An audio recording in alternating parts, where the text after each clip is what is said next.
Ladies and gentlemen, welcome into the Air Raid Hour. My name is Steve Mathis. You can find me, as always, on Twitter at Judge Mathis. I am joined by my co-host, Dave Tilton. You can find him on Twitter at Tilt Money.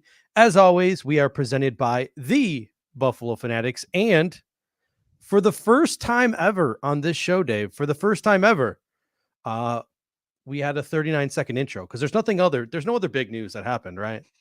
Nah, 39-second intro, really trimming those 20 seconds off. Biggest news of the day, probably, or of the weekend. Yeah.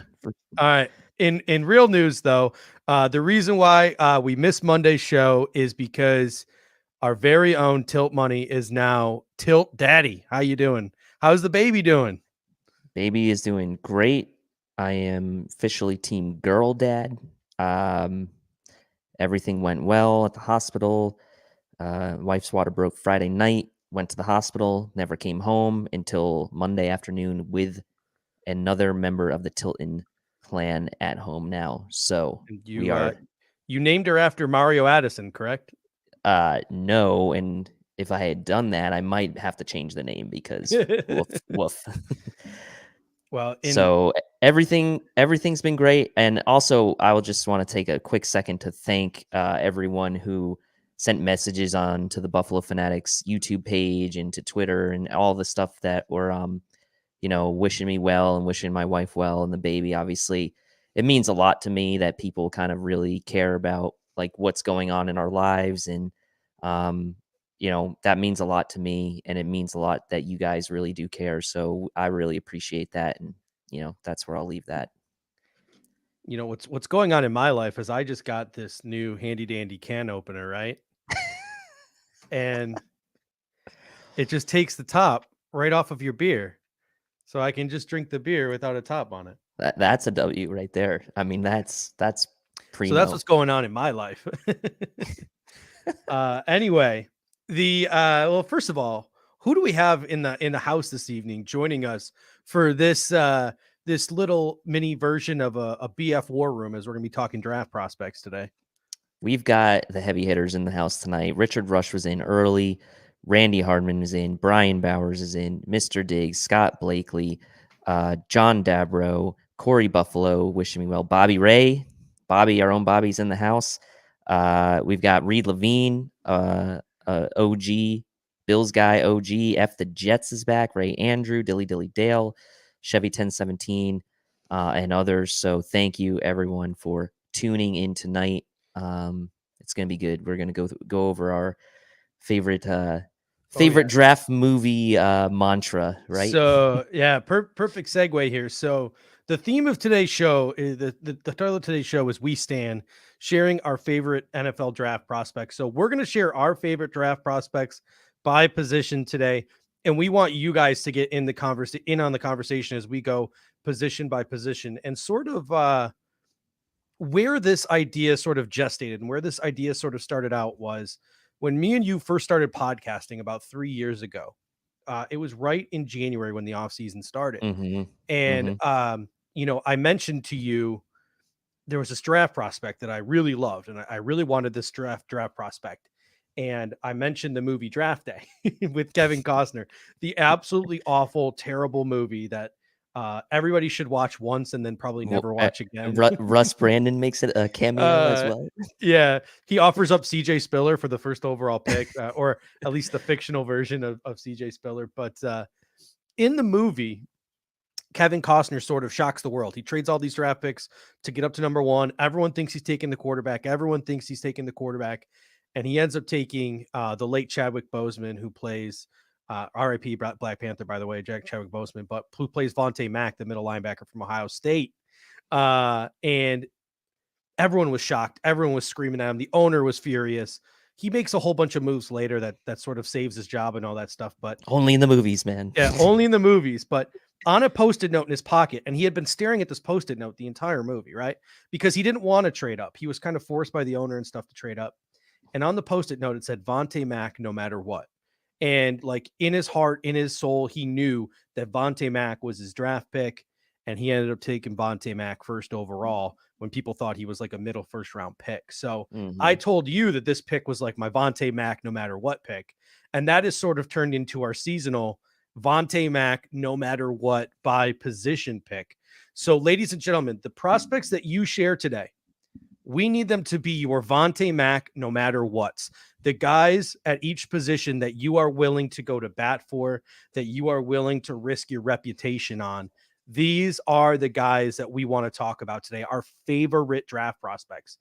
And I guess, but we should preface though, it doesn't mean that these are all guys that are first round guys. These are guys that where they kind of rank in the general sense, round wise, ranking wise, whatever you want to call it. These are the guys we really love at that position for where about they're getting drafted, right? So let's say there's like 3 or 4 quarterbacks that you like as, third or fourth round guys. Like it's the one guy of that group that you would like. So we'll let you know kind of the round that we sort of anticipate. So it's not all going to be about like first overall type players. So just we got Mr. Diggs coming in saying, let's get rolling. So let's get right to it. Do we want to even touch quarterbacks or should we skip? I mean, I don't really want to, but I mean, like, cause I don't even want to like, I don't even want to start any conversation that like would be like, oh, Tilt Money said the Bills should draft this guy to replace Josh Allen. Like, nah, I don't want that. Let's just start with running back then. Okay. Who is your, Vontae Mack, no matter what, who is your favorite running back in this draft class? And people in the comment section, feel free to share your favorite running backs as well. This is a group effort here today. Yeah, and let me start by saying that I'm generally on the not take a first round running back like philosophy. I can be swayed, but like I'm generally not on that. So the guy that I'm going to mention here is more of a later round guy that I would really like to get in the later rounds. Darrington Evans was that guy for me last year. Like a later round running back that I really wanted, the speed guy, the App State small school guy. This year for me, the guy is Kenneth Gainwell from Memphis. Okay. And he's probably like a, early day 3, maybe late day 2-ish type of guy. But this is what I like about Gainwell. Plays in a spread, plays receiver. He plays in a wide zone scheme, strength-wise. He is raw, but the knock on him not having necessarily like an easy transition to the NFL is kind of like diluted a bit by the fact of what Antonio Gibson did last year coming into Washington this past year, showing that he could tote the rock and be a running back for them in Washington. So I love Kenneth Gainwell's versatility as a receiver, as a running back, as a guy that will fit well in a spread type offense like we run. He's a guy I'd go to bat for sort of in the middle to late rounds at running back that I really like. Yeah, we got a bunch of. I love Kenneth Gainwell, by the way. My running back is going to be very similar to yours. Bunch of people coming in. The first 3 were Najee. Well, yeah, Najee Harris. I get that. I get that. ATN came in, and then ATN and Gainwell, and then Gainwell started picking up some steam. Someone said ATN and Moss would be like they thought would be a really competitive backfield that paired together, and I don't disagree with that. No, I don't disagree at all. The W says an elite running back is needed. I think both of us are going in a different direction, looking for a guy to maybe fill that TJ Yeldon roster spot and come in and compete. Someone said, Chevy said, Local's going to fall in love with Jaret Patterson, but I don't think he's special in the NFL draft. I think Jaret Patterson is special. I think he's maybe a little bit higher ceiling Devin Singletary. So like he's a guy who doesn't have the elite speed, but I still think he's quicker to the edge than maybe Devin Singletary is. We saw Devin Singletary struggle to get to the edge this year, but Jaret Patterson is really slippery in a phone booth like Devin Singletary. And he's probably a little bit faster. So I'm with you. I really don't have Jaret Patterson on my board for the Buffalo Bills. I don't think he's someone the Buffalo Bills would consider right now because I think he's just too similar. I think he's too similar to what the Bills have because Corey Buffalo says, what's his 40? I think maybe he's referring to Jaret Patterson. Jaret Patterson's 40 is going to end up being like a 4.6. Like it's going to be in the Devin Singletary, Zach Moss range. Jason Chapman coming in. speaking a little bit more of our we language like Felton. We like Felton. We love Felton. We both love Felton for his return ability, his ability as a running back. His Senior Bowl really blew him up. So he's going to probably go in that 3rd, 4th round range. So I was looking for my own version of a Felton, my own version of a Gainwell, but a guy that we might be able to get in the 5th round, a guy that we might be able to get in the 6th round. And I know we have a bunch of people in the chat that are from the Carolina region, you yourself included. So you've probably heard of this guy from this little tiny school that made some headlines this year called Coastal Carolina. CJ Maribel is, I think, one of the most underrated running backs in this class. I think he's one of the least talked about electric prospects in this class. This dude stands at 5'10", 200. He hasn't officially clocked a 40 yet, but he's probably going to run in the 4.4 range. He was used as a running back and a wide receiver in the NFL or in the NCAA's craziest offense. They ran like a zone option spread. It was stupid weird what Jamie Chadwell was running this year in Coastal Carolina, but it was fun. He's got speed to get around the edge. And what I like is this dude gives me Chris Thompson vibes. Remember Chris Thompson back when he was with the Washington Redskins, or they were the Washington Redskins, but the Washington football team? He was super third down. Like he was like the epitome of what you would want as a third down back. He was that super was the effective. Guy. And I think CJ Maribel can have that impact in the National Football League. Scott coming in with a super chat. Thank you, Scott. I will take Harris from Alabama. Of course, he'll be a first rounder. Yeah, so Scott's going, here with the first round guy. He'll be gone before we get them and take Williams from North Carolina as mid second rounder. Both backs from North Carolina are getting a lot of I love them both too. Like, don't get me wrong, I love a good running back. Like this draft is full of them. I love Najee. I'm actually not as high on Etienne as other people. I think he's a good player and he has a place in this league, but I don't get like the Kamara vibe that other people are trying to sort of rub off on How do you react to Randy's comment here about Maribel? I don't disagree, but I mean, like, everyone and their mother has a hard on for Quinn Miniers right now, and no one seems to care that he went to Wisconsin Whitewater, right? I mean, right. Josh Allen played JUCO played JUCO for 2 years and then went to Wyoming. I understand that it's a huge leap up, but he had a good game against BYU, and if he's that third guy in the rotation, and so say you go Devin Singletary, Zach Moss, CJ Maribel, and Tywan Jones, and those are your 4 running backs. That's not awful. And he's a guy you can draft so late that if you cut him and you want to put him on the practice squad to develop for a year, you're probably not going to lose him. So that's my counter argument is it doesn't necessarily mean he has to be an instant impact player for him to come here out of Coastal Carolina. I think he can develop into a Chris Thompson type, which I would love to add a Chris Thompson to our backfield, a guy that Josh Allen can play off of like that. And Brooke comes in with a great super chat. Brooke, always very knowledgeable and good comments from Brooke. So thank you, Brooke. We know Bean isn't going to use a first rounder on a running back. I personally don't believe that we go after running back in the draft, but that's just me. Again, it depends on what they do. If they find value late in the draft, like I kind of agree with Brooke. I don't think first round running backs in the cards for the Bills. But again, if someone like an ETN were to fall to them, I don't know, maybe they would take them. But it just seems like the Bills have, with what they've said, what Bean has said about the running backs in conjunction with the offensive line, it kind of leads me to believe that they don't feel like running back's a major issue on this team. And I started clipping some prospects, and I didn't have a chance to get to all of them, but I did get to CJ Maribel. I want to show like a quick 15-second video here. And on the first play, there's a reception from CJ Maribel where it's just major Chris Thompson vibes. And then on the second play, it's against South Carolina, bigger competition, and he shows that ability to get around the edge. Pressure coming off the edges. He steps up, finds Maribel, behind the shoulder catch. Nice catch. He's got a lot of room, a lot of real estate. 25, still on his feet, stiff arm at the 20, out of bounds at the 17.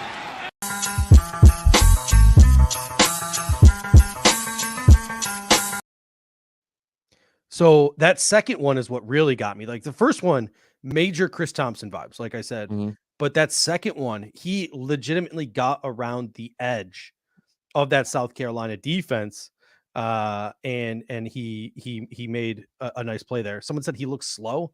I don't know what you're talking about. That dude got around the edge. Like, you weren't seeing guys like Devin Singletary and Zach Moss get around the edge this year. All right. Do we got any other running prospects coming in on, in the chat here? We got any other running back people in here? I don't think so. I mean, a couple of other guys I like are Rakeem Boyd and Chuba Hubbard, but I would take Fournette over these guys. I love me some Chuba Hubbard. Don't get me wrong. Yeah, but I'm trying to keep my list small for this show. Try to focus on one guy. I did one per position, and that, you know me, that I was showing some serious restraint, because I can tell you like my 20 favorite receivers. I kept it to one. The good thing is we'll have plenty of time to do that later on. So we're really trying to keep it to one guy if we can. Yeah. So let's move on to. I've seen a couple of people talk about Trey Sermon. Have you had a chance? Ohio State guy, bigger school guy. I'd like to see how Trey Sermon runs before I don't want to put too much stock into a 40 time, but I do want to see how he runs. But yeah, day 3, he's definitely worth a flyer in the 5th round or something like that. Yeah, I mean, I would agree. I would also like to see how he runs. He's more of an early down guy, I would say, which if you think Zach Moss is going to be that guy, then maybe there's a little bit of a redundant skill set there. That's to be seen. He would be a fit, I think, for us, but I also think that there's a little bit of redundancy there with Moss. So we'll see. Alex, 0. Yeah, I mean, I'd love to have him, but it's just not going to happen. Yeah, Aaron Jones, like, and Rico was having this conversation. Either it was with Bot or it was on his Tuesday show. They all sort of blend together at this point, but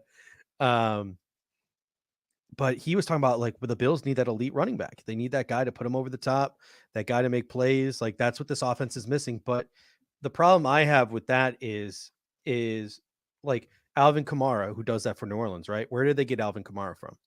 What round of the draft? Like 3rd, I think. It was 2 or 3.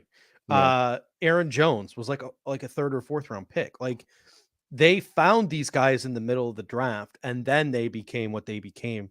I don't want to pull a Carolina Panther or a New York Giants and take that guy, in the 1st round. As much as I love Najee or as I love Travis Etienne, I'd rather see what happens.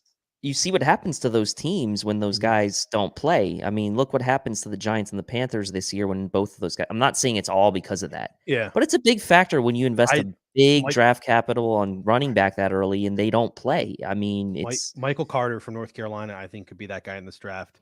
Him and Chuba Hubbard, both to me, seem like guys who could really turn into something in this league if they're drafted by the right team. But let's get to wide receivers, and I'll lead things off because I stole this prospect from you. Apparently, I stole. No. We both.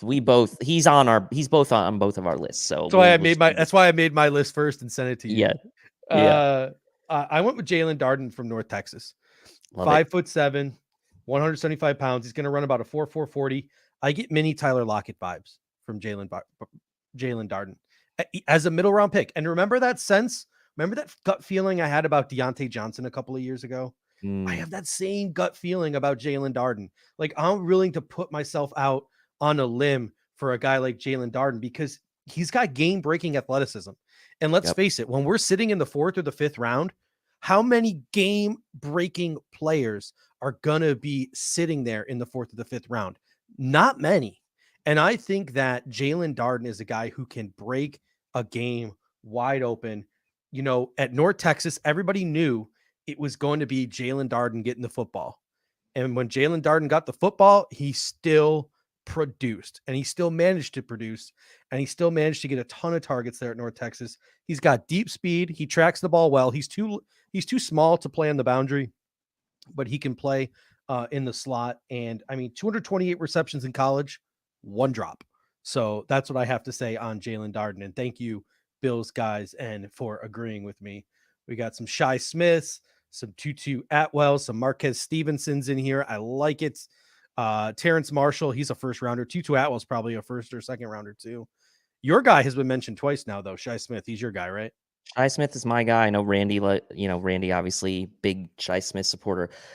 South Carolina, for the lack of quarterback play they've had really in a long time. They've been able to put receivers in the NFL at a pretty steady clip, going back to Alshon Jeffrey, even going back to what was that guy's name from the Vikings a long time ago, who can never stay healthy, the skinny guy. I can't remember his name, but now it's going to bother me. You're going to have to look that up for me while I'm going through this. Okay, so look for Vikings South Carolina receiver from like, I don't know, like the 2000s.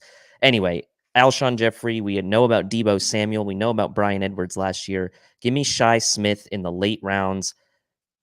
Gonna be a slot guy in the NFL. I think that's pretty evident. But what a better guy to come in and develop under than Cole Beasley. Scrappy player, accelerates well. Horrible quarterback play at South. Who is it? Troy Williamson. Troy Williamson. Yeah, there you go. Oh, and there we go. Randy Hardman. And Sidney Rice. And Sidney Rice was the other guy I was thinking of. Mhm. Yep. So thank you, Randy. So South Carolina is sort of a wide receiver mini factory there. And yeah, Dabo, Brian Edwards. Yep. So I like me some Shi Smith as a slot guy who, to be honest with you, Dabo, sorry. Yeah. To be honest with you, Cole Beasley is really the only true traditional slot we have on the roster, right? Gabe Davis can play in the slot. Diggs, we know, can play anywhere, but Shi Smith could be a guy that could come in and be an heir apparent down the road if he develops. So give me some Shi Smith.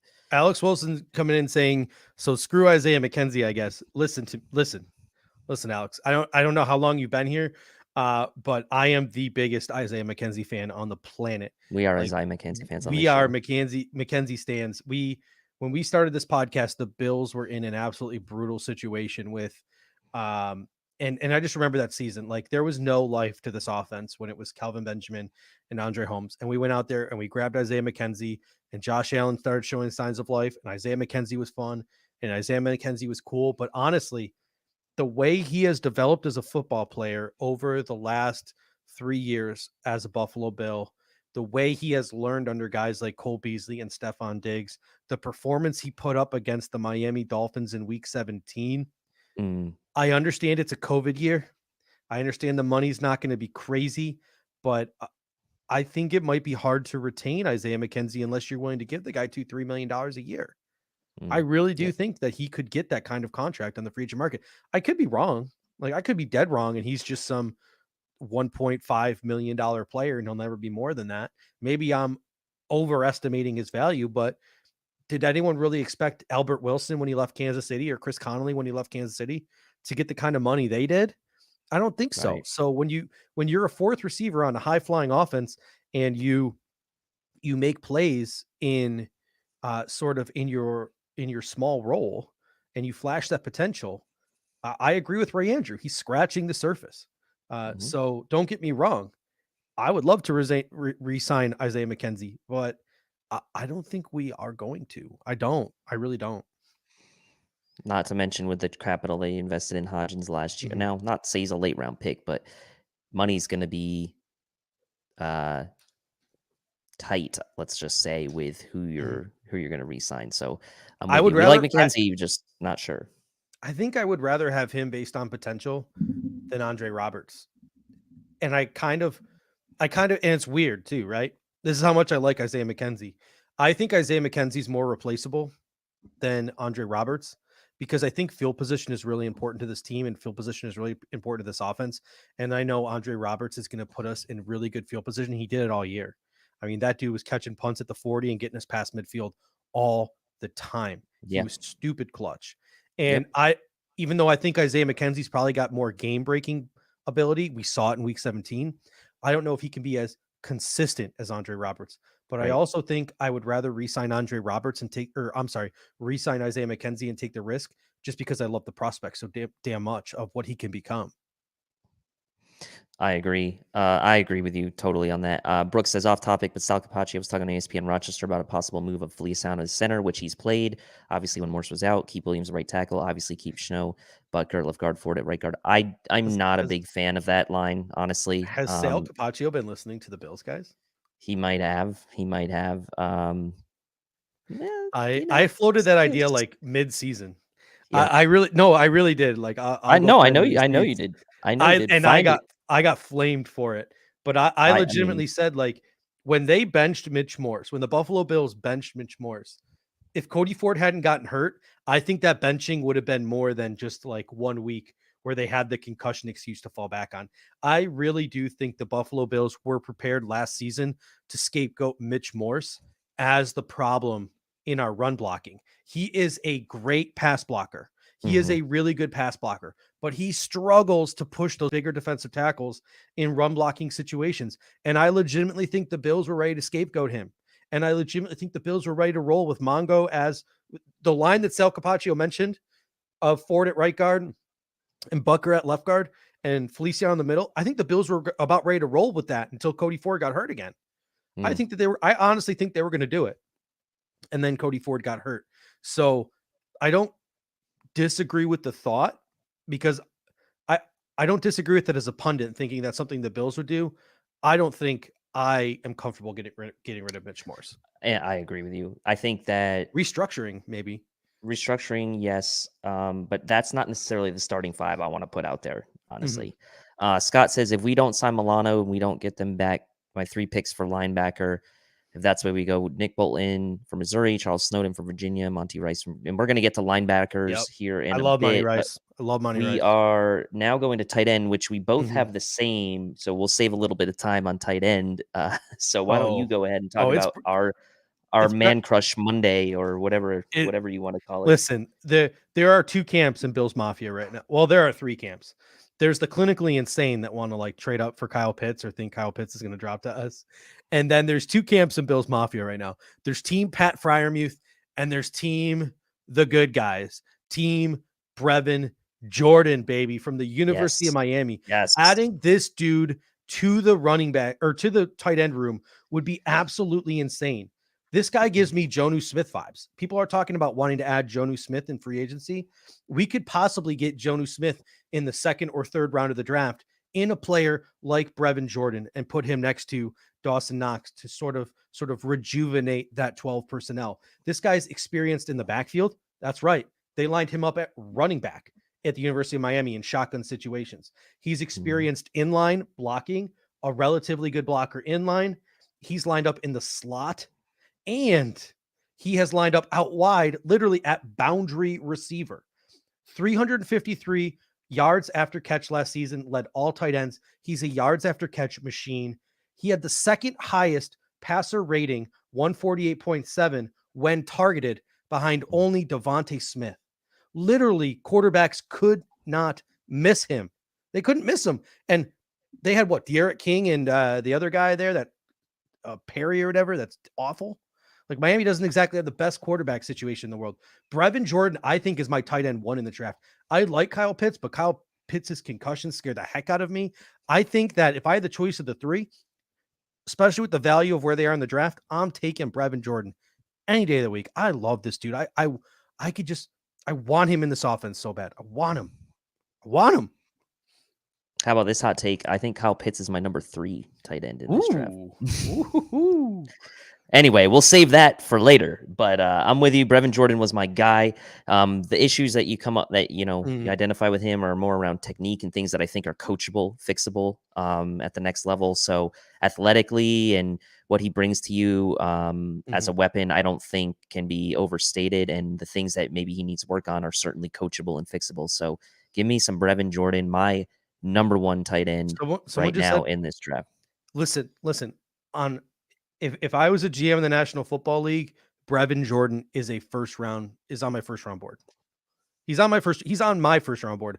I don't think he'd go in the first round. So if I was an NFL GM picking, say, 30 in the draft, maybe I would consider trying to trade back for a team, maybe looking for a quarterback, because Kyle Trask or Mac Jones or someone could be sitting there late in the first round. So that's what I would consider, maybe trading back and collecting some more picks.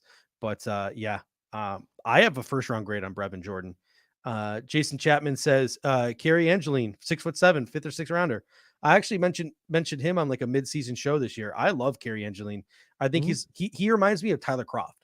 So he's very good. I mean, I'm a state guy. I'm an NC State guy. Watched him all year. I mean, quarterback play was our issue this year, obviously, but he's got really good hands for a big dude. I mean, he's kind of like, to me, possibly a better version of a Tommy Sweeney, honestly. 6'7", he's huge. So I'm a big Carrie Angeline fan. In watching the NC State games I did this year, he was just like shades of a healthy Tyler Kroft to me. Like that's what he looked like. A guy who's like athletic enough to make some plays over the middle of the field, but not too athletic. And a guy that doesn't embarrass himself as a blocker. And yes, Randy, we're all, at least I am. I'm on the Kohler train too. Don't you worry. We're all on that Charlie Kohler train. But all right. We had Pat Fryermuth too in the comment section. He's my number 2 tight end. Yeah, that is where Bills Mafia is at right now. But all right, offensive tackle. Let's talk about the exterior of the offensive line. Darrell Williams, Ty Nsekhe, both free agents. It's really just Deion Dawkins and Trey Adams, maybe Ryan Bates if you consider Ryan Bates a tackle, which I don't. So tackle is a huge need for the Buffalo Bills. Who is the tackle prospect where it's just you think that this guy is bust proof? This is your guy. So for me, this is actually probably a first round guy for me. And if the Bills are sitting there at 30 and this guy somehow makes it to him, I'm very pro trenches this year as far as the draft is concerned. So if this guy is sitting there at 30 and the Bills take him, I would be ecstatic no matter what. And that's Jalen Mayfield from Michigan. I know there are mixed kind of thoughts on him, but you have to remember he's only 2-year starter at Michigan. He's got room to improve. He actually did show nice improvement from his first year to his second year starting. And there is like a little bit of bust proofness with him because the thought here is at worst, he'll become probably a really, really good guard, but he seems athletic enough that he can man the right tackle position for the Bills. And he seems to be pro ready, only getting better, it seems, from year to year. So the team that drafts him will have options. Obviously for us, right tackle seems to be potentially, I should say, a position of need depending on what happens with Darrell Williams. But if Darrell Williams is not re-signed and Jalen Mayfield is sitting there at 30 or close to it, I would go to bat for him and say he could be a plug and play right tackle from day one. Yeah, we got a couple comments here. Pierre says Brevin Jordan reminds him of Jermichael Finley, which is actually a pretty good comp. I like that. Randy is talking some kind of crazy, saying he wants Cole Van Lannon. I never want a Michigan or a Wisconsin offensive lineman. I'm sorry. I don't. Ryan Sullivan comes in and says, Leatherwood, baby. Both you and Ryan are obsessed with tackles who should be guards. I'm sorry. Throwing some shade here. Both of you guys are obsessed with tackles who should be guards. And I will get to mine in a moment. But first, we got Silas Whittle coming in. Silas, I always appreciate the super chats. He said we could use pass rusher. I got myself a sleeper pass rusher coming up in the next segment when we get to edge rusher, Silas. Wait till you hear mine. So keep us on for about 10 more minutes. We're going to do interior offensive line, and then we're going to get to edge rushers. We got ourselves a sleeper. So here's my guy. Here is okay. All right, Randy, I understand. And also Ryan Ramczyk is pretty good too. I get it. All right. You don't scout the helmet. I understand. Free agent next year, by the way. We'll never pay for him, but I'm going to go with Walker Little from Stanford. 6 foot. I like that. 6'7", 315. And I can't take credit for this. I saw it in a PFF video from Mike Renner, but I'm going to recite it practically verbatim and try to take credit for it, which is usually what I do. Ceiling for days. Like, this dude was a mega recruit coming out of high school. He was recruited with Jedrick Wills, Tristan Wirfs, Mekhi Becton, all those huge guys in the class last year that looked really good. And guess what? Walker Little had a higher spark score than those three dudes who he was a high school recruit with, which is sort of like a relative athletic score. This guy's an athlete. He can move. He didn't play in a lot of games at Stanford. All right. So not a lot of football, but in the 7 games he did play last season, he only allowed 1 pressure. Walker Little is legitimately a first round prospect that for some reason is being mocked in 3rd rounds everywhere. This is a guy who has the chance to be taken in the 3rd round and be the best tackle in the class because he's probably the best athlete of any of the tackles in this class. It's astounding to me how low he is on some people's boards. And I think a lot of it has to do with just a lack of playing time. Mm-hmm. Well, and that's the case for a lot of guys now in this draft that, they're going to be down on boards because they've maybe only played for a year or less. There's a couple guys I looked at that was the same case. Tevin Jenkins, Jake Jordan really says good. Here. Yeah. I like that. Oklahoma State. Solid. That's That's a a good solid option. pick. Can't go wrong with that pick of Tevin Big Jenkins. time experience with Mhm. Tevin as well. Played a ton of games. All right. So I like that. Interior offensive line. Everyone thought they knew. Everyone thinks they know my favorite. My favorite is not going to be the man from Ohio State, but who is your favorite on the interior of the offensive line? It's the man from Ohio State. Give me Wyatt Davis all day. Listen to this, okay? Kyle Krabs calls Wyatt Davis a mauling presence in the interior. He's a physical specimen with a blend of lateral mobility and power. If you want to improve, my stance on this, if you want to improve your mentality, if you want to improve your notoriety on the offensive line, you want to improve your attitude on the offensive line and kind of stop being sort of labeled as this finesse. Oh, they're good at pass blocking. Great. He can pass block. He's got lateral mobility as an interior guard. He can do it. But he's going to give you so much more in the run game than when you're getting right now. Imagine this line. Paint the picture for you. Deion Dawkins at left tackle. Cody Ford at left guard. Mitch Morse at center. Wyatt Davis at right guard. Darrell Williams at right tackle. I mean, give me that all day. Sign me up. Sign me up for that. Ike Bucker could literally back up all three interior positions. So give me that line. Give me Wyatt Davis. I would, like I've said to you multiple times, I've said on this show, combination of Edge and Davis, a combination of Davis and Jordan with our first two picks, something like that. I would be just ecstatic. So Wyatt Davis, going to bat for him. He's going to be good. Ryan Sullivan coming in saying, future center Reed Humphrey.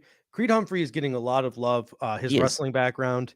I know Nate Geary from WGR, Bruce Nolan from Buffalo Rumblings both love Creed Humphrey. I don't hate Creed Humphrey either. He doesn't wow me. He's not a Bradbury. I'll say that. He's no Bradbury. He does. I mean, don't get me wrong. The dude's a legitimate second round prospect. I think he's going to be a very good offensive lineman, but he doesn't wow me. Like, doesn't have that X factor like I think a Wyatt Davis does. Randy coming in saying, Darius Hutchinson, the South Carolina booster that is Randy Hardman at 52. This guy. How much are they paying you, Randy? Please and thank you. Late day 2, early day 3. I like a lot of South Carolina prospects. Don't get me wrong. And Darius Hutchinson is a freak for his size. So he's one of those guys where you take in the middle rounds and you maybe try to sculpt them. So if you miss out early, Darius Hutchinson is truly a guy to think about. But I'm gonna go way out of left field. I know. Yeah, I know. For my pick on the interior offensive line, I'm going.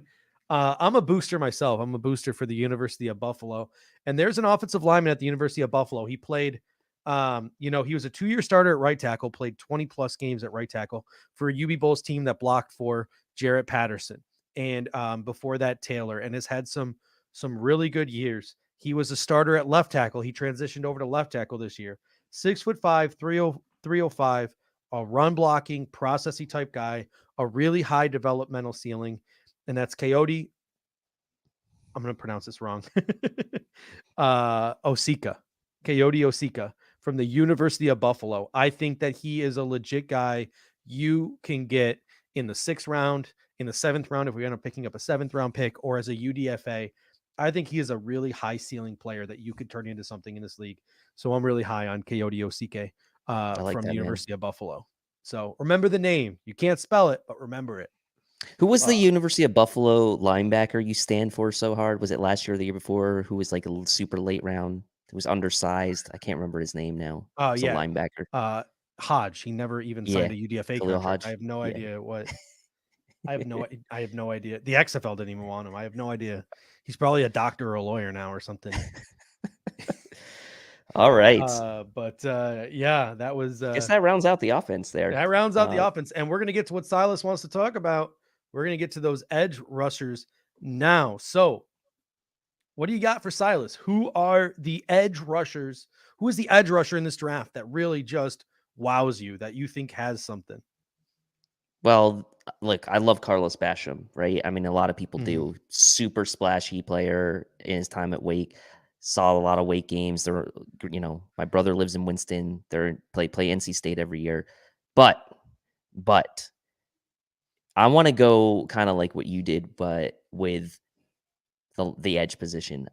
I'm gonna like for some reason, I'm just like all over the ACC right now, and I'm going back to my guy, Chris Rumph. And I don't know that he's going to be an edge player in the pros. He's probably going to be a linebacker. He's not big enough to be a pure edge guy, but this guy gets to the quarterback, okay? He played all over the Duke defense. He gets to the quarterback. He is the son of a coach. He's a super processy type guy, high effort guy, double-digit sacks 2 years in a row with Duke. I don't know where they're going to put him because he didn't play a lot of he didn't play linebacker in college, so you don't know what his coverage skills could be like, but you would get this guy to be a pass rusher, right? Yeah. Whether it's situationally or in sub packages or whatever, but as a late round pick, a guy that is that productive as a pass rusher and that versatile to me is a great great prospect to go to bat for. And so I've been on him since the beginning. Give me Chris Rumph the second. And that's why I left him off my list, because I knew you have dibs on Chris Rumph. Yeah, and everyone's saying Basham, which I love. Basham. We love Basham. I mean, don't get me wrong, but Rumph, yes, Rumph for me. You're going with Rumph, and when I think of Rumph, knowing the football IQ he has and the type of things I'm hearing about him just as a player and in the locker room and as a person, I could see him coming into the NFL and over the years developing into a Lorenzo Alexander type, because I can that's a good picture. He's smaller, don't get me wrong. Yeah, he's smaller. But I can picture him gaining that ability to drop back and at least be semi-reasonable in coverage. And then what I think he provides you as a situational pass rusher is just incredible, because the guy just has a knack for getting at the quarterback. And it's not a fluky college thing either. Like the dude, like he has the technique, he has the moves, he has the understanding to get to the quarterback. It's not some kind of fluky 35-pound college type of thing. This dude legit knows how to get at a quarterback. Of comments for Osai from Texas. I like him. He's another solid second round prospect. Here's a guy, pull my best, Chris Collinsworth. Here's a guy on my list where TDN has him as like a third or a fourth round pick, but Tony Pauline from Pro Football Network has him as his number one edge rusher. So Pro Football Network has him as the number one edge rusher, and that's Ronnie Perkins from the University of Oklahoma.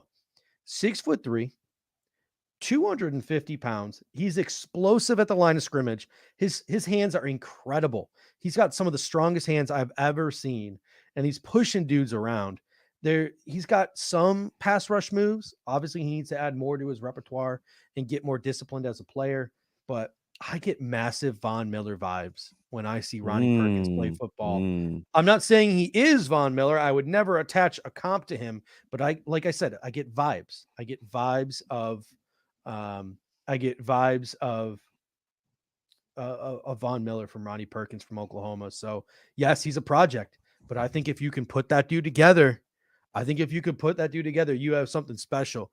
A couple other ones coming in. Aziz Ojalari from Georgia. Our man, Manny Diol from the Buff City podcast loves Aziz. I don't know.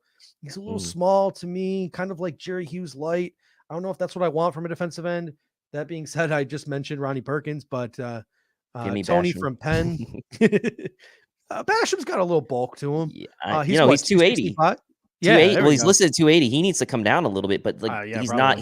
He's like the opposite of Jerry Hughes, and he don't look 280 either. No. And I misspoke earlier. I said Rumph had double-digit sacks the past 2 years. I meant to say double-digit tackles for loss. So my mistake on that. So for the people who want to fact check me, Tony from Penn State is a nice late rounder.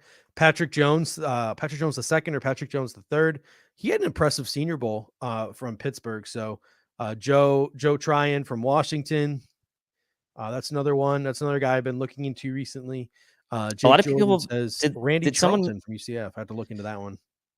I think people. I mean, I don't know if we already mentioned. I was kind of looking at my notes, but people like Rousseau as a guy in the first round potentially. I know that a lot of people like him. I'm not as big on him, but I know some people have mentioned him as well as a target. I need to look into him a little bit more though before I make an opinion. All right, defensive tackle, and I know Ryan Sullivan's in the chat. So Ryan, I need you to comment with my guy here. Ryan. So me and you have different. Me and you have some opposing views, I think, as to what the Buffalo Bills need at defensive tackle, because your guy is you go with a nice little homer pick, correct? Oh yeah, I got my homer pick. You got your homer pick. Explain your guy, and then I'm going to ask you a couple of questions about him. I'm going to grill you a little bit. After you talk about your guy here. Yeah, so mine's a homer pick. I'm an NC State guy, so I'm going with Aleem McNeil, middle round type guy. Played running back and running back and linebacker in high school. Okay. He's only been playing defensive tackle for 2 years. And the thing about McNeil is, and about NC State in general, and you've seen this in the league, they've had a couple guys who have played defensive line and then have moved positions. Like if you remember, NC State had a defensive lineman come out a couple years ago. I think his last name was Larson. He ended up moving to offensive line. So they have guys that they bring into NC State and they put them where they feel like they're going to play the best and contribute the most for that team, regardless of what they did in high school. So raw guy, and not going to say he's like there yet, but he's beefy enough for now. I think he's listed at like 315. 17 and a half tackles for loss in 3 years as a raw player, and 10 sacks from the interior in 3 years as well, and even had an interception this past year and a touchdown. So I think over time his penetration skills can get better. He's got a little bit now, but he's a good prospect if you're looking for someone who can help you out in the run game early as an early down player, and that you could develop maybe some interior pass rush with later on. So Aleem McNeil, NC State homer pick for me. That's who my guy is. Listen, is your guy 350 pounds? No. Then yes, I know it's not. Does your it's guy not what you like? Does your guy eat offensive linemen for freaking breakfast? Not necessarily yet, but he could. Can he take up 2 or 3 guys at a time without even breaking a sweat? I mean, how many guys can? Are we talking about Aaron Donald here? Well, I'm only stalling for time because I'm trying to upload this video on this prospect that I want to talk about today. So I'm going to upload this video. But before I do, the prospect that I like, and Randy and Ryan, you have already gotten to it for me. It's Tyler Sheldon from Louisiana State University. I like Sheldon too. This was maybe one that you stole from me, I think. Maybe. I'm getting to a point where I consider him like, it's stupid, but I like the heir apparent to star. Dexter Lawrence went pretty high. Like I feel like I would maybe consider Tyler Sheldon. Like obviously things change, but this draft is so volatile with all the different things going on, the lack of a combine, players not playing like Tyler Sheldon. Things are so obviously so volatile, but like, I think he's another guy who maybe I just have the Homer goggles on, but like Walker Little and like Brevin Jordan, I think he's ranked too low. And I have this Tyler Sheldon guy who I'm going to show you a video of in a second. I wouldn't mind taking him at 30. I wouldn't mind taking him like in the second round. I wouldn't mind, like, I don't even, depending on teams' needs, he might not even be there for us in the second round. What about this for you? What about this draft scenario for you? Brevin Jordan in the first, Tyler Sheldon in the second. How happy would you be with that? I would be jumping for joy. But Lee, like, yeah, like, I'm with you, Ryan. Like, I'm gonna be physically upset if we don't get Tyler Sheldon. I think if I had to power rank this list that I made, I think he might be number 1. I mean, let's watch this. Let's just watch this. Let's watch it. Let's watch it.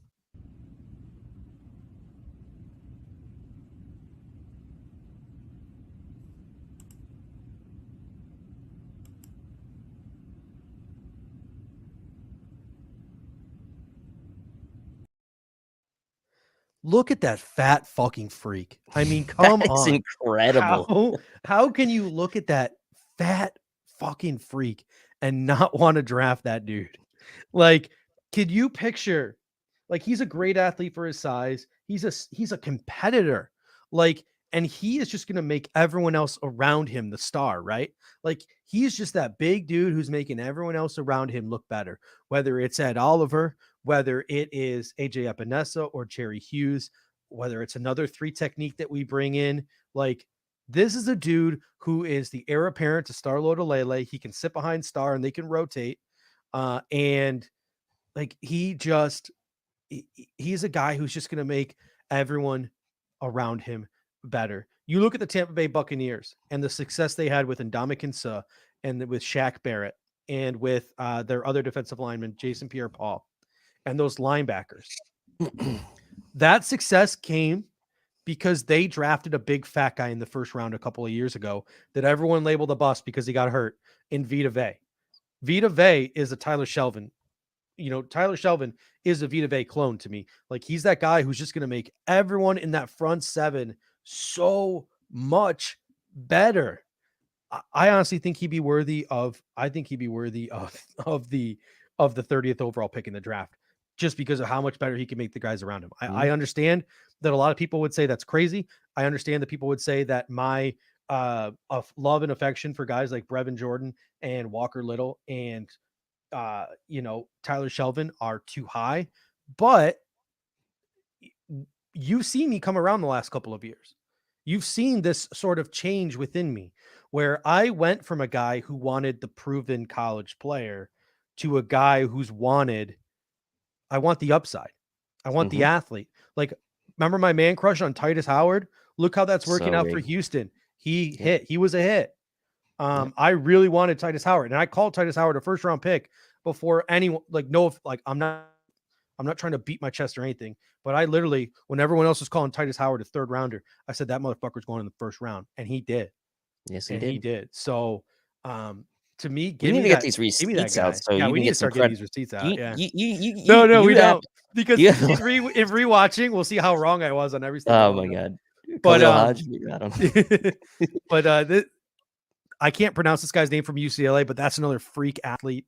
Levi from Washington. Slayton, Bobby mentioned, is a big dude from Florida. I haven't looked into his state, but Tadarius Slayton, I think, is his name. Bobby he's a big boy. 6'5", 6'6", 340, 345. Like I think he's closer to 360, but he's a big boy. Yeah. Oh, he's on my list. Him and who's the other guy in the later rounds? Tonga from BYU. I really like Tonga from BYU. So it's and then Randy coming in too. Think about that guy. He's the guy who could open things up for Tremaine Edmonds and really let Tremaine Edmonds flourish. So like Ryan said earlier, like I will be physically ill if we don't get Tyler Shelvin at this point. But and that's another thing too, because Kendall says Levi's 3-tech. Even Osa is a 3-tech. There are a lot of McNeil will be a 3-tech. I mean, fairly certain unless he puts on weight. But so I mean, don't get me wrong. I want 2 3-tech. Like, here's what I want. I want a really big fat guy who's good. Like Shelvin, and then I want 2 really good 3-techs, and then I just want like the big fat guy who's just a space eater, but he's really not that good as your 4th defensive tackle. Give me 2 good 3-techs, 1 really good big fatty, and just another guy who's just big and fat. Yeah, who maybe isn't clog even up some good. space. That's what I want in my depth chart in the interior of the defensive line. But anyway, linebackers. Speaking of guys freeing up space. Linebackers. This is a guy. Rico hurt my feelings, called him skinny on Twitter today, but one of my favorite prospects in this draft, and I think this is a guy who could be the next Matt Milano. Dave mentions Marvin Wilson. I love Marvin Wilson. He's a guy who could play 1-tech and 3-tech, by the way. He can do both. Find you a man who could do both. But Tony Fields from West Virginia. I think this guy could be the next Matt Milano. He is a 4th or a 5th round prospect. He came from the University of Arizona. He's 6'1", 225. He looks smaller than that, but he's athletic. He's rangy. He's a leader. He's got high football IQ. He was the defensive play caller at West Virginia and Arizona. So he called plays for 2 major programs, sideline to sideline, explosive downhill. He's a sound physical tackler. And here's how West Virginia used him on 3rd downs. They used him to blitz.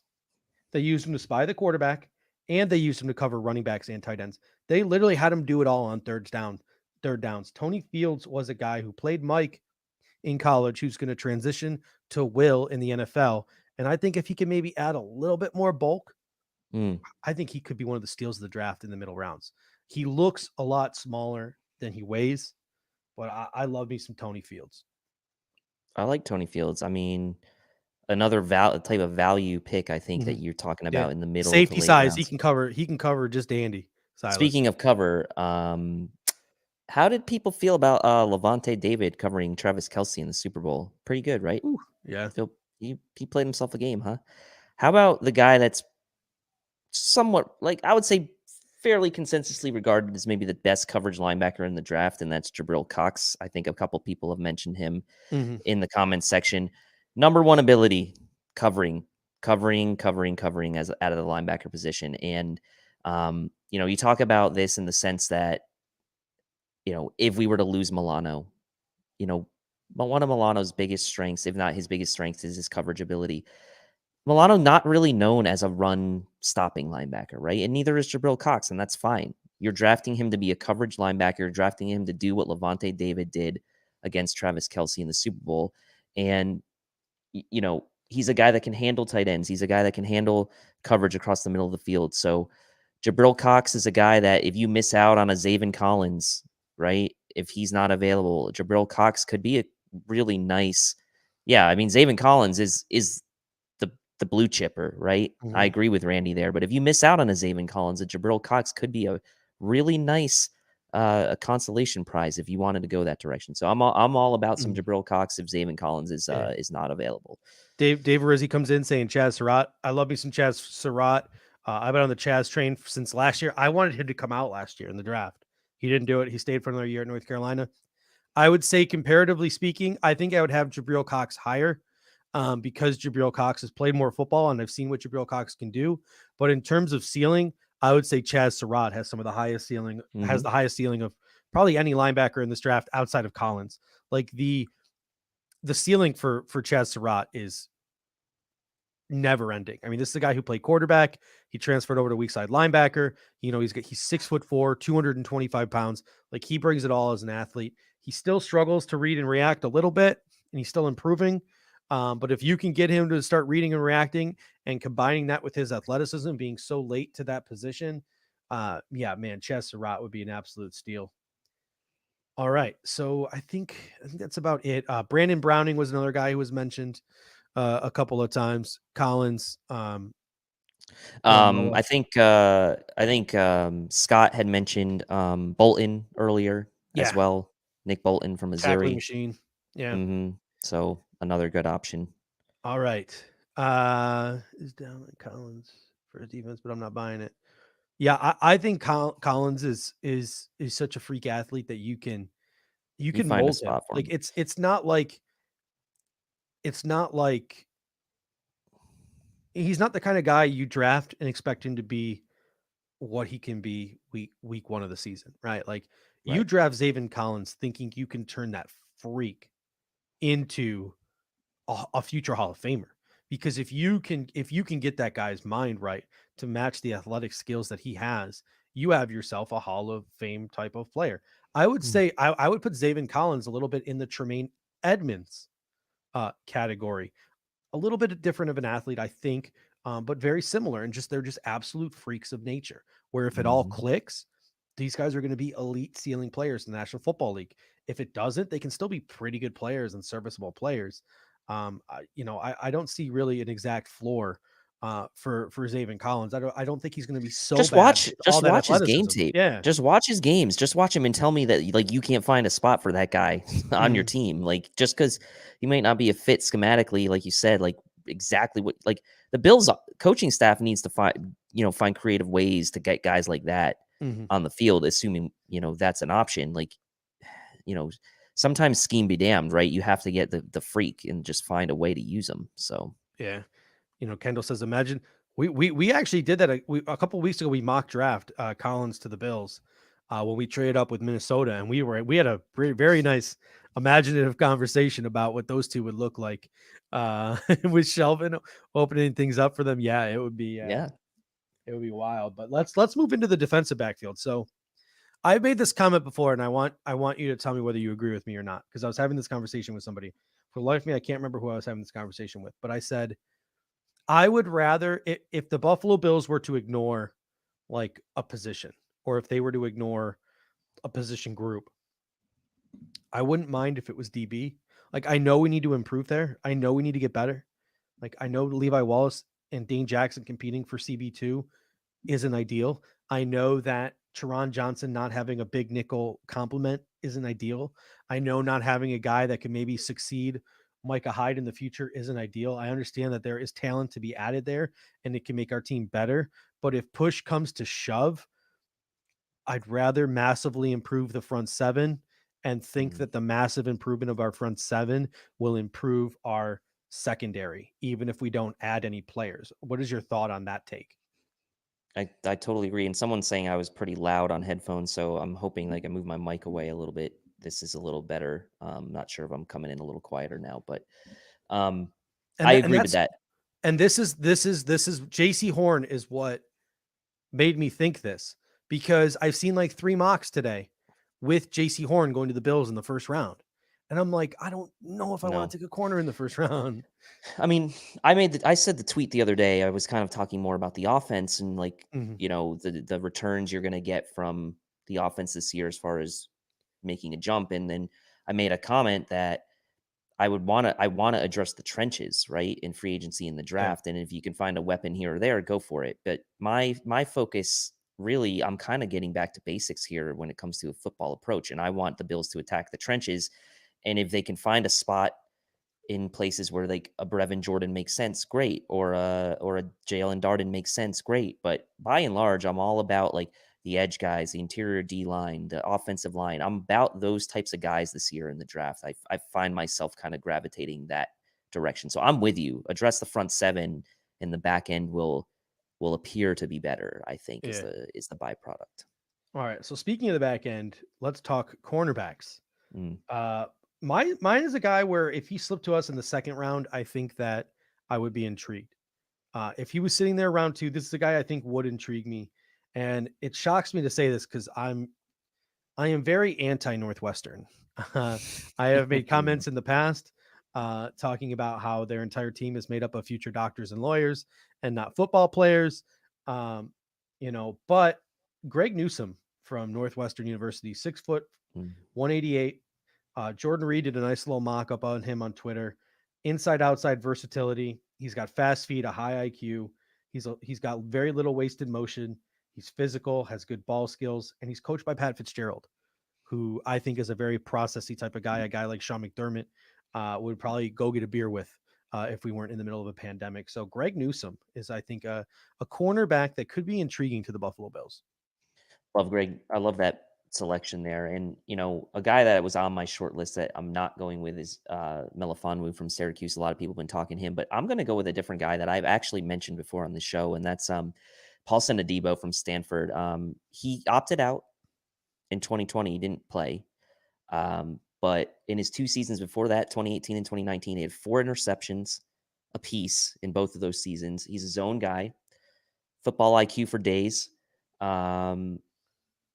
He's got fluid hips per the scouting reports that I've read and some of the things I've seen of him on tape. Unless he's playing Gabe Davis. Unless he's playing Gabe Davis, fair enough. And you like his ball skills. He had 97 tackles as a cornerback in 2 years. So he's willing tackler as well. 6'1", 190. He's kind of that. He's kind of like that Kevin Johnson, I say, body type. More like that, but a little more fluid than a Kevin Johnson with better ball skills. So give me some Paul Cenadibo later in the draft as a corner from Stanford. Yeah. Check him out. I like him, and he's a guy I'd go. Just like Walker Little, he's another guy who, like, opting out could make them slip a little bit. Very volatile draft. I can never say his name right. Melifonwu, people are mentioning, and yes, I know Syracuse guy. He's a popular one. Randy talking about Robert Rochelle. He's done enough to intrigue me. I don't know enough about Robert Rochelle yet, but certainly looking at a couple of scouting reports and seeing his size and his intangibles, Robert Rochelle is a guy that intrigues me in the middle rounds. Jake Jordan, I remember this. Daniel Jeremiah had us taking UCF cornerback Aaron Robinson. Jake Jordan, who is our UCF expert living down there in Central Florida, he would say that's a horrible pick. So hopefully, I don't like that pick either. So yeah. So Matt Schwab, I actually had Keith Taylor on my list and I took him off because I promised myself I wouldn't do 2. That's why I took. So I took off Melifonwu. So I did a mock draft in it was like an unhealthy time of year. It was like September. I did a mock draft in September and I took Keith Butler in like the 6th or the 7th round. I was like, I love that value. And then he goes and he plays in the friggin' Senior Bowl, and now he's a 3rd-round pick. I'm like, come on. Like, Keith Taylor's a guy who it should be really interesting to see where he goes.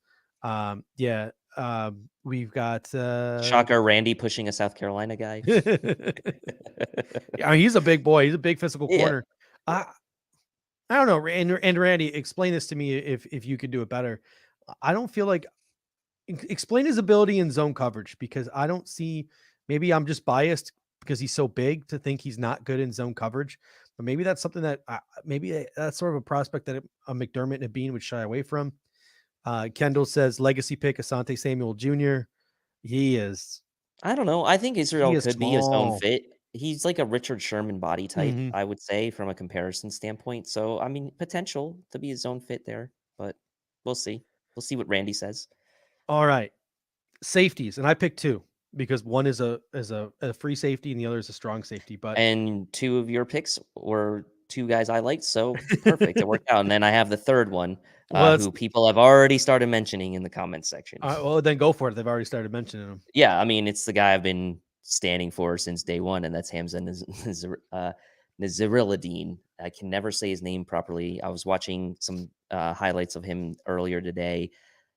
I mean, talk about a guy who's just like technique sound, form tackling, creates turnovers, big boy, 6'3", 213, can play all around the field, down in the box, can play deep.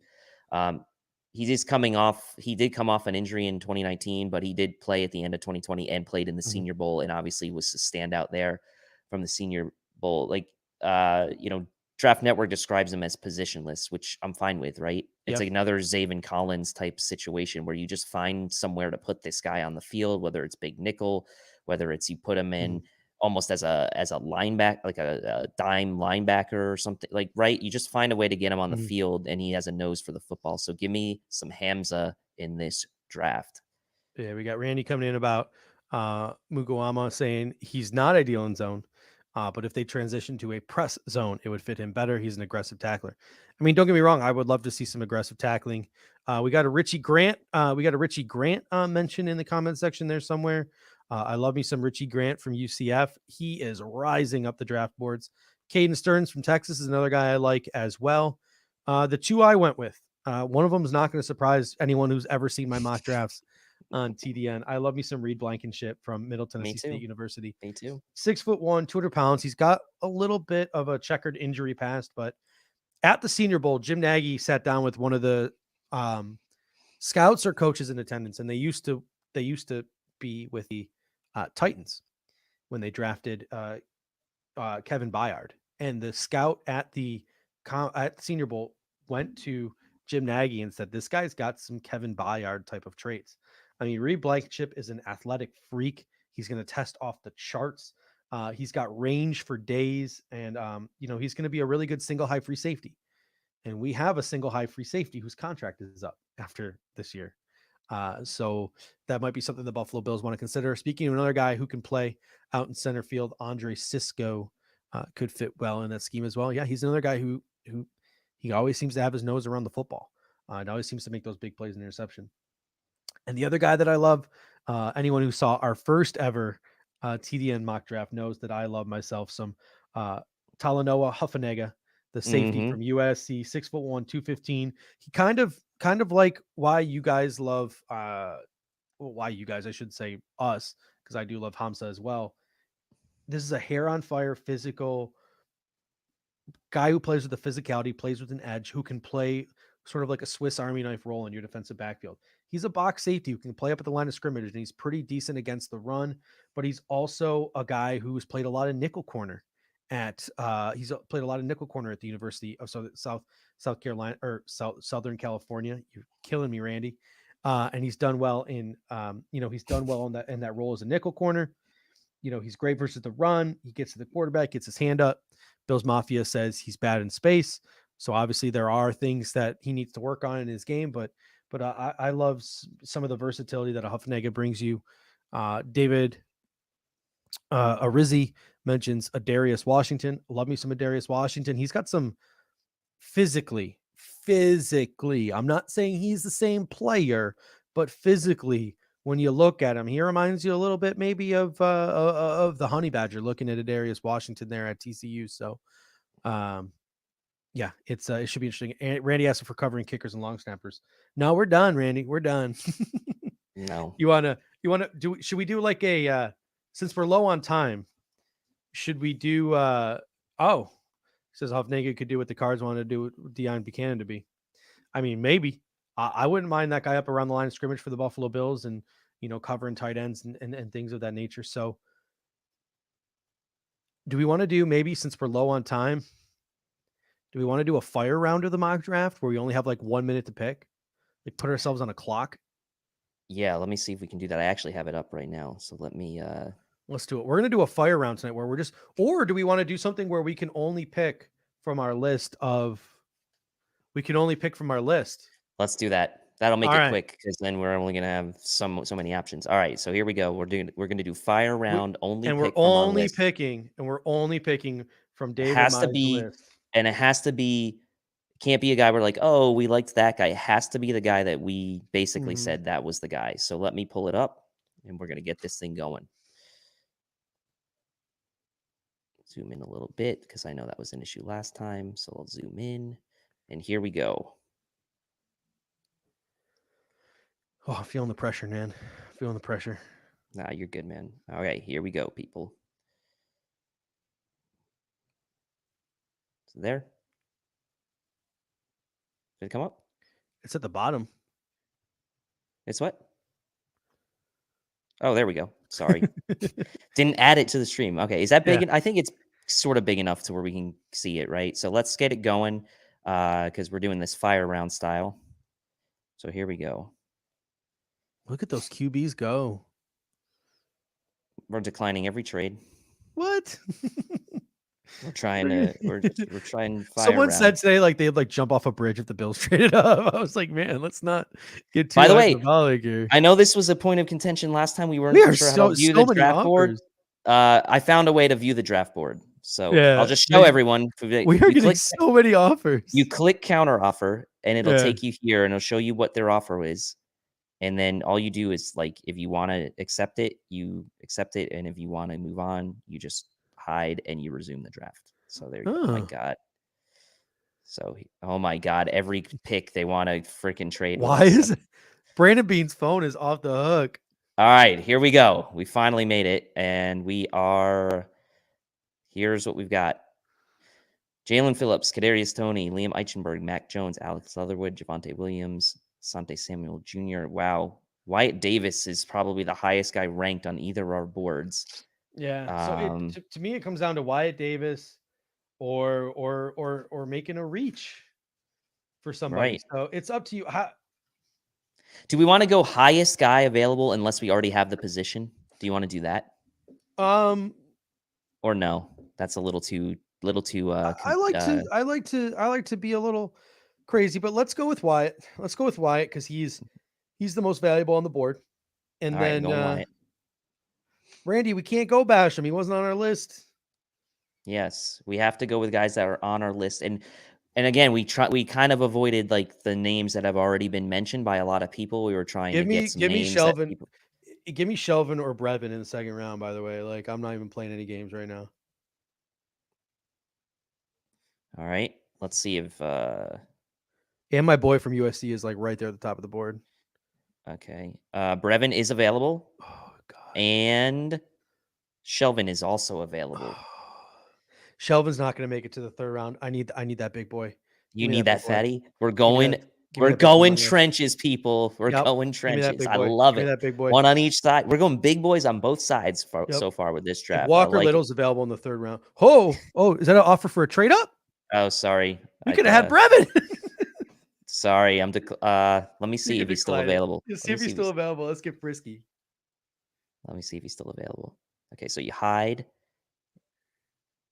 No, he's not available. Oh, okay. He went. He actually went before that other offer. We got the offer from the Panthers. I'll forgive you. We got the offer from the Panthers. He was already gone. You are forgiven. So we're gonna resume. My God, everyone wants to trade with us. Sometimes I'm kind of like just got to turn off trades, man. All right, let's keep it moving. McNeil just went. Yeah, McNeil. Check tackle to see if Walker Little is still available. All right. Keith Taylor just went deep. He is. Walker Little is still available. Give me Walker Little, baby. People are loving it so far. Here we go. Do we go O-line again? Cox is gone, Randy. Cox just went to Detroit. Yeah, Cox went to Detroit, unfortunately. Let's see the overall big board, what we've got.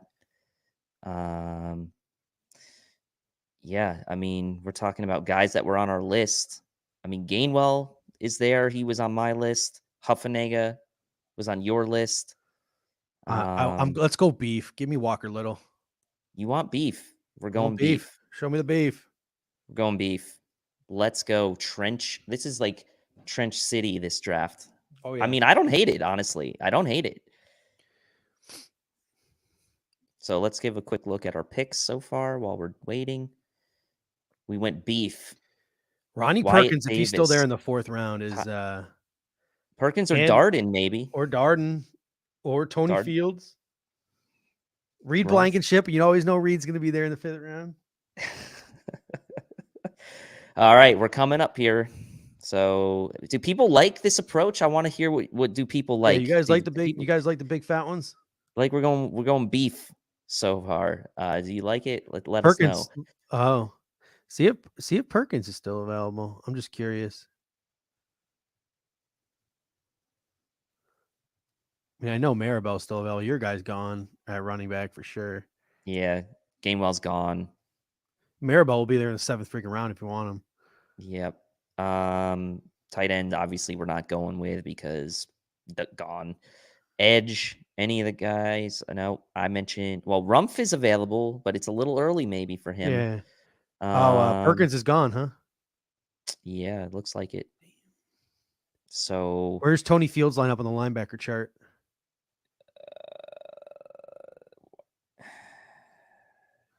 Tony Fields is gone. What? That's disappointing. Yep. So, I mean, let's check corner maybe really quick. Who did you have? I had Cenadibo's definitely gone. He's gone. Yeah, we're going to have to go with like Darden at this point. Or is Reed there? Reed Blankenship? Reed's there. That might be the best value. So Reed, these are Reed then Darden maybe. Yeah, these are our options. We've got Reed, we've got Darden, I believe Darden's there, and we've got Rumpf. Those are kind of our 3 options right now. So what do we want to go? Do you want to go with? Go with Reed. Let's go with Reed. Okay.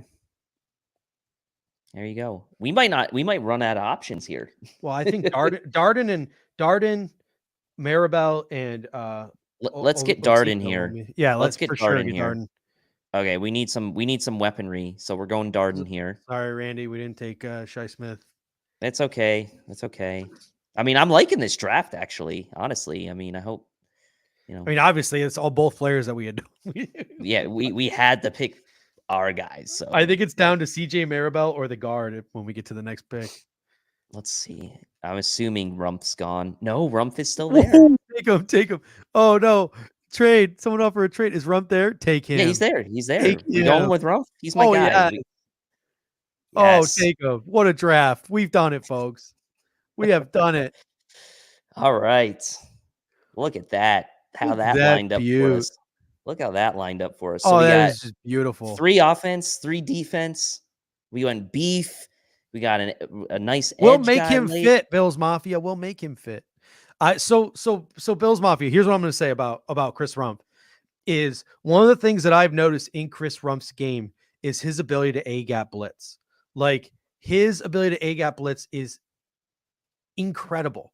And what is one of those things that Matt Milano did very well for the Buffalo Bills? He A-gap blitzed. So I'm not saying Chris Rumpf is going to be some kind of every down player, but if he can play special teams, if he can contribute a little bit as a pass rusher, and you can maybe start to slowly try to mold him as a linebacker, I mean, to me, that's a solid fit as a guy you can sort of, Dave does not like this draft.